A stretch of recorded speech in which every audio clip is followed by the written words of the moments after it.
Video games can be larger than life, taking place in enormous cities or literal galaxies, but getting the player to truly feel this sense of enormity is a difficult challenge, as when your world is too massive to comprehend, how do you make it relatable? Now, this isn't an impossible task, but to achieve it, you need to give the game a sense of scale. There are two major and different ways to give this sense of scale. You can zoom out and give a bigger picture of the world you're in and the journey you're on, or you can immediately display the contrasting scale of the world with the entities within it, be it the player or various enemies. However, these two simplified options have massively varying implementations. The first type of scale I'm going to talk about is when the game makes its map feel bigger by how you traverse it. Now, Dark Souls is a game that shows this type of scale off in an interesting way.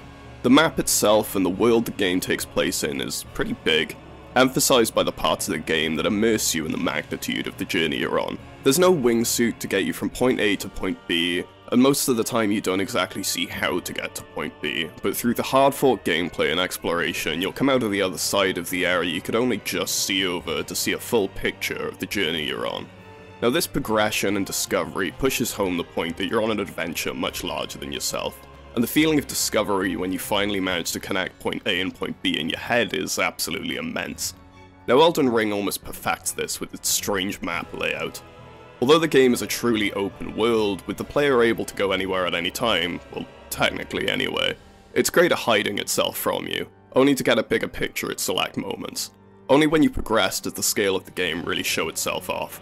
It's like when you go on a hike up a mountain. Not that I ever do that, I'm pretty lazy to be honest. You meander your way through tight paths uphill, but only when you turn around and see the path you've travelled do you see the scale of the journey you're making. Now, Stranding is another game that fits this weird type of scale, as the game is essentially a hiking simulator with some good and bad stealth elements. It literally encapsulates the example just mentioned of hiking up a mountain, only to turn around and see the gigantic scale of what you're doing, only emphasized when you reach the top and see endless mountains ahead like the one you've just climbed. Now, although Red Dead 2 is a little different from a hiking simulator, and is the polar opposite of Dark Souls, the scale the game brings to its enormous map simply by the transport's grounding in reality is pretty immense. As large as a map can be, the way you traverse it is what really sets the scale and scope of this map, with the exception being the macro of the world. But, I mean, I'll explain that later. As your entire time in Red Dead is either spent on horseback or on foot, there's almost no avoiding the immense size of this map. But much like Dark Souls, the layout of the map rarely gives you a full picture. Only when you find yourself at the bottom of a basin or at the top of a mountain do you realise both how far you've travelled and how far is left to go. Now, the obvious mention is Minecraft. The world the game takes place in is either infinite or near infinite depending on what version you're on, and the fastest you can go without exploits is either on horseback or in a minecart. So needless to say, the game is not only big, but it feels big as well. Now, the second type is also linked to movement, but you can't have this sense of scale without a legitimately massive map. When traversing a game world, a variable movement speed combined with a macro world that maintains its detail even when you stop and walk around is a feeling larger than life. No Man's Sky was the game that initially made me think of this and kind of pushed me to make this video. The game world, like Minecraft, is near infinitely huge. However, the scale of both the game's world and the speed you traverse it is the perfect example of this type of scale. You can run around on a planet's surface at normal speed, taking in the sights, with the background feeling like a skybox. You can jump in a car, riding around a little faster, making the environment feel slightly smaller, as it becomes actually possible to get from point A to point B. Then, when you actually get in your ship and start moving, the mountains and valleys that were surrounding you become a tiny obstacle for you to fly over. Only when you really push the speed and fly for a while do you truly realise how massive each planet is, and equally how infinite this massive universe is. Going from running around on the surface of a planet to flying past the same spot at the speed of sound, you realise how truly tiny you are in this gigantic map, even though traversal can be fast. Now, Elite Dangerous is a similar example, so I'll keep it short, but although the game is very different, the way it presents its scale is nearly identical. So the way the game presents its relative speed is pretty unbelievable. When docking, the speed you travel at feels rather adequate. Then, when you're traveling at the same speed while near a planet, you almost feel like you're stationary, giving immense scale to the planet, and subsequently the universe you're traversing. Ghost Recon Wildlands and the other one are both games with enormous maps, but the macro of this game is wild.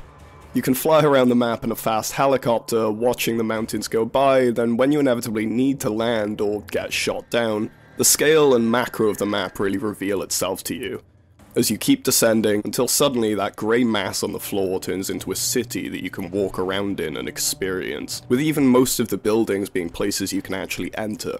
The feeling of insignificance this creates is unbelievable, as it starts to sink in how small you are in the world that you're playing. This is what links these games. Although you can traverse the map rather quickly with jets, helicopters, or spaceships, when the game requires you to actually get out and take in the scenery, take out some cartel, or slow down to dock, the scope of the world suddenly blows up, as long as the game preserves its macro detail, giving scale to the mountains you fly over as more than just scenery, but as a part of a massive living world. Mad Max and Black Flag both carry out this principle with their respective modes of transport and world types. Mad Max will have you drive around at 100 miles per hour, only to get out in an outpost, look back the way you came and say, yeah, I probably couldn't have walked that, with Black Flag replacing the word walk with swim. Now, an example of scalable speed having the opposite effect is Just Cause. The map you play in is gigantic, and the ability of the game to keep the macro at this scale is pretty incredible. But because there's virtually no reason to stop wingsuiting around the place or fling yourself around with a grappling hook, that massive world suddenly starts to feel a lot smaller when you see a mountain. You can just fly to the top at a moment's notice. Now, this isn't a bad thing, as it manages to convey the feeling of your character being larger than life, even though he's, the size of a person. And all of this adds to the sandboxy feel of the game, as it never really puts any restriction in your way, with the movement being a perfect realization of this. I suppose the layout of the map is another reason the game gives this feeling, as you're always aware of how much is around you. Although the game does have an incredible verticality, there's always a sightline to somewhere you can quickly wingsuit to. I suppose a speculative reason for this opposite effect would be the lack of limitations in interaction with different speeds that you traverse the world. In No Man's Sky, going from light speed to wandering around on a planet's surface is kind of a process, and you can't interact with things while in your ship. Well, kind of. This limitation when you want to travel at a legitimately fast speed creates a juxtaposition between the world at the surface and the world in the air, making you view both from the perspective of the person in the ship, creating an appreciation for the speed when you're actually in said ship. Comparing that to Just Cause, you can immediately go from walking around on the ground to wingsuiting across the map with no penalty or change in pace. And this kind of makes your character feel a lot larger than the map itself, again, even though he's just the size of a human. Now, another type of scale that a game can portray is verticality. However, a game doesn't just have to have high places to feel vertical. Spider-Man, Spider-Man 2, and Miles Morales are games that know how to show off their verticality. The height of the map, combined with the detail of the surfaces below the towering buildings, almost doubles the scale of the map. As while you're swinging around, you know there's essentially a second game map beneath your feet. When you combine that with the claustrophobia of the towering buildings and tight streets, the map feels larger than you, regardless of the speed at which you traverse it. Now, this kind of verticality is almost perfect, as it makes you feel the height of the game you're playing, making the skyscrapers an actual part of the map instead of just walls for you to move around. Sleeping Dogs is the polar opposite of this, as although the map technically has height with giant skyscrapers, there's no way of interacting with the height, as you're forever bound to the streets, with the exception of some rooftops. This still helps to sell the atmosphere of a city bigger than you are, towering over you while you traverse tight streets and alleyways. But I do feel a small opportunity was missed here, as having some sort of helicopter or plane would add a whole new dimension to the map, though whether it would fit the theming of the game is a whole other story. Dying Light presents an odd type of verticality, as getting height can be a challenge with the sheer amount you'll have to climb sometimes. But like a few of the previous games mentioned, this difficulty to reach high places does make the game feel a lot bigger. As when you're flying around rooftops like a parkour YouTuber in 2008, you're fully aware of the world beneath you, and the distance you'd have to fall to get to it. Add in the fact that most buildings can be entered and you have a truly large scale that's kind of hard to replicate. The world is massive, and the duality of the street-level gameplay and running around on rooftops really sells this size, and the verticality of what you're playing. As much like Spider-Man, the buildings around you become a part of the map, instead of obstacles simulating the idea of a city. The Assassin's Creed series, or more specifically 1 to Revelations, is an odd mix of the previous games.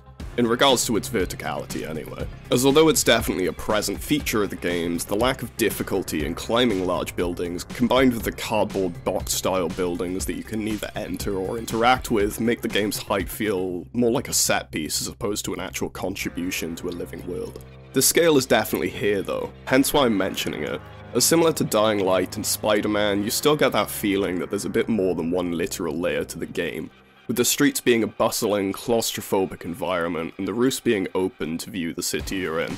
Now finally, this type of scale is a lot more immediate, as the entities in the game world set an immediate relative scale. Now the scale of Shadow of the Colossus, for example, is immense. The wide open maps combined with the player's insignificance in the landscape gives a profound scope to the game. But the reason it's in this category is the sheer size of the enemies you face. The insignificance you felt before is only ever magnified when you encounter an enemy that actually holds weight to the open landscape.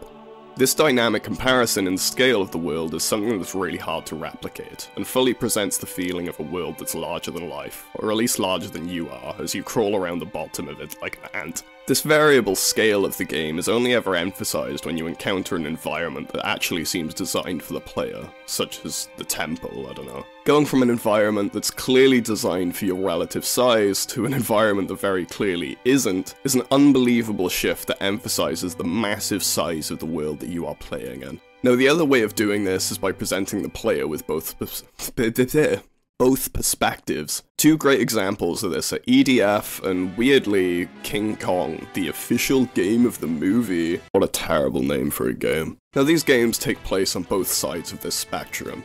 EDF has massive environments that can feel both claustrophobic and even agoraphobic, with both examples being massive relative to the player. And with the enormous enemies, the scale of the game is only magnified. However, this scale shifts with the introduction of vehicles such as the Balam, as suddenly the streets you are fighting in are tiny in comparison. If the game just put you in a Balam-sized vehicle at all times, or made the playable character massive, there just wouldn't be that sense of scale. Only when you've experienced being tiny in one of these unforgiving maps can you really feel how gigantic you are when walking through a building, or punching a giant robot that you now tower over. King Kong also shows this sense of scale, with its use of two main playable characters. When playing as Jack, the world is bigger than you, and every little threat is something that you need to take quite seriously, with some threats being impossible obstacles that you can only ever hide from.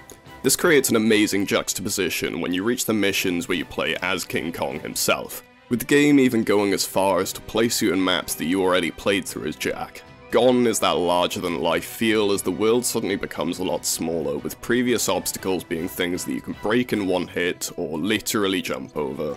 This all culminates to the last mission of the game, where you run around the streets of New York being able to climb up buildings and wreak general havoc on the population. If you haven't played this game, it's actually free on Abandonware, so I'd highly recommend picking it up and giving it a go. Games can obviously merge these ways of portraying scale. Spider-Man has variable speeds, along with its verticality and macro detail.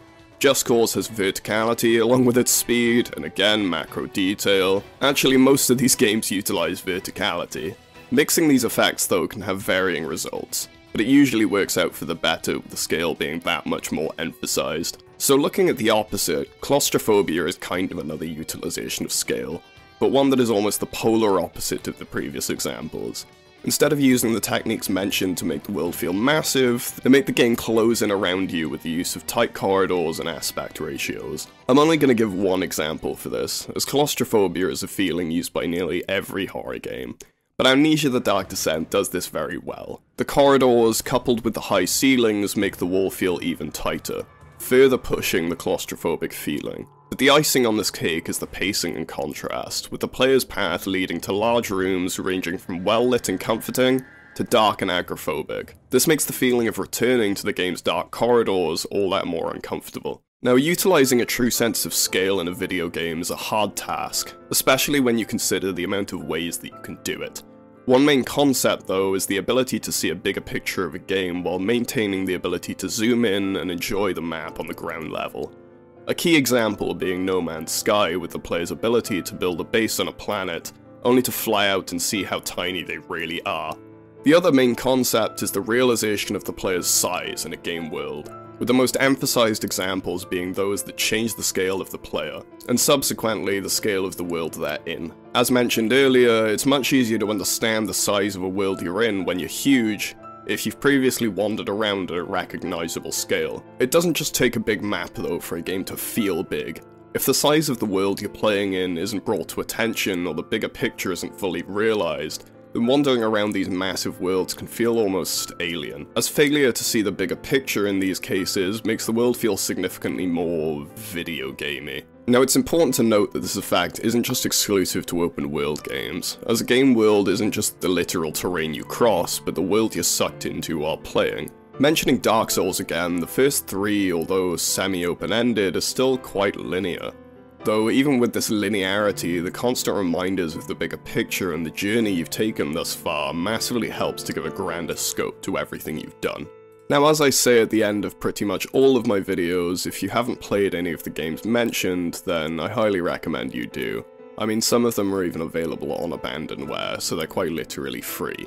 Now, the reason I wanted to bring all of this up is I've been playing quite a few open world games recently that don't actually portray the sense of scale in their game world, making everything feel kind of small and, as mentioned, video gamey.